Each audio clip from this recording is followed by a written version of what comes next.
सबसे बड़ी चुनौतियां, इतिहास की सबसे बड़ी चुनौतियां संसाधनों की कमी से नहीं, लक्ष्य की कमी से है। नमस्कार, मैं रविराज अब्रक नगरी मित्रेय से जेजे कॉलेज का प्रतिनिधित्व करते हुए सन 1500 से लेकर के 500 ईसा पूर्व तक लोगों के सामने बस एक चुनौतियां थी, ज्ञान को प्राप्त करना। और आज हमारे सामने एक चुनौतियां है, ध्यान को बचाना। महाभारत में भी अर्जुन के पास भी एक चुनौतियां थी, वो सिर्फ मछली की आग पर ध्यान दे रहा था। और आज महाभारत में भी अर्जुन के पास बस एक चुनौतियां थी, वो सिर्फ मछली की आग पर ध्यान दे रहा था। उसके सामने पेड़ और आसमान था, उस पर नहीं। इसी को तो लक्ष्य कहते हैं। आज हम उस भारत में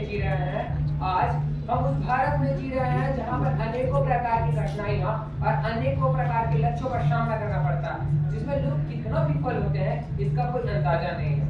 एक रिपोर्ट की माने तो, एक छोटी सी रिपोर्ट के माने तो भारत में 65% युवाओं की आबादी ऐसी है जो 33 की उम्र से कम है। और उसी रिपोर्ट में ये भी पता चलता है, कि बड़ा हिस्सा लक्ष्य की कमी से जूझ रहा है, जिसको अभी तक एक सही दिशा नहीं मिला है।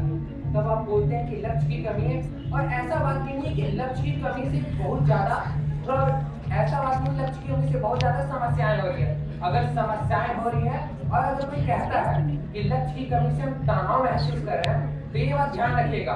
डॉक्टर रघुवेंद्र राजन, जो यूपीआई के जनक है, जिन्होंने भारत में यूपीआई को लॉन्च किया, आज वही यूपीआई दुनिया का सबसे बड़ा डिजिटल पेमेंट सिस्टम बनकर बैठा है। और आप बोलते हैं कि लक्ष्य की कमी है। हाँ, ये बात सही है कि कुछ तो बदलाव हुआ है। पहले हमारे पास संसाधनों की कमी थी और अभी हमारे पास ध्यान की कमी है। लेकिन आज हमारे पास सब कुछ है, जो कह सकते हैं वो सब कुछ।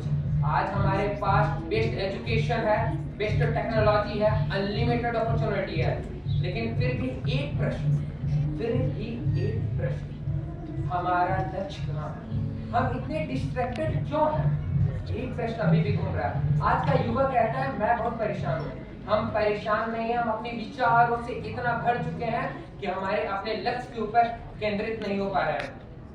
पता है, युवा हार से नहीं डरता, युवा कभी भी हार से नहीं डरता।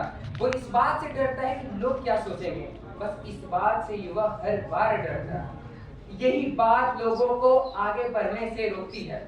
और पता है, एक छोटी सी कहानी, एक छोटा सा बच्चा जब कुछ नहीं जानता है, वो सिर्फ अभी नवजात है, वो सिर्फ बढ़ना जानता है, तो एक छोटे से सांप को पकड़ लेता है, तब उसे डर नहीं लगता, क्योंकि उसे पता ही नहीं है कि डर किस चीज को कहते हैं। उसे पता ही नहीं है कि असफलता क्या चीज होती है, वो उसे उठा करके फेंक देता है। लेकिन जब बड़े होते हैं, वो समाज में ऐसे अडॉप्ट करते हैं कि उस चीज को बताया जाता है कि अगर कुछ नहीं हुआ तो फिर तुम असफल हो, तुम्हारा लक्ष्य प्राप्त नहीं होगा तो फिर तुम असफल हो।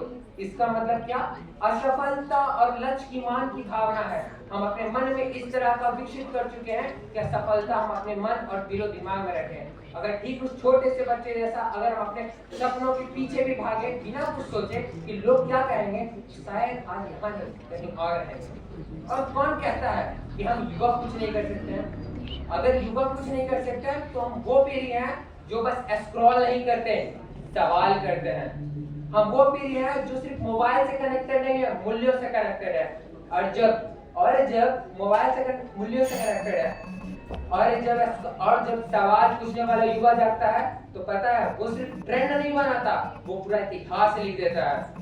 आज नहीं तो कल नहीं तो किसी और दिन हमारी यही आवाज भारत का भविष्य लिखेगी, और यही आवाज भारत का भविष्य को साकारेगी।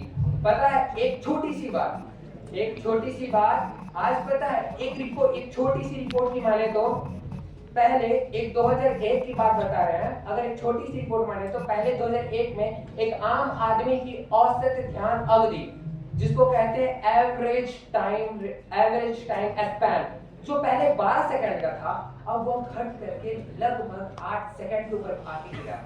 8 सेकंड मायने, मतलब इतनी छोटी सी बात 8 सेकंड, इसका सीधा मतलब हम लोग को पता चलता है कि हम लोग अपने ध्यान से कितना पीछे जा रहे हैं।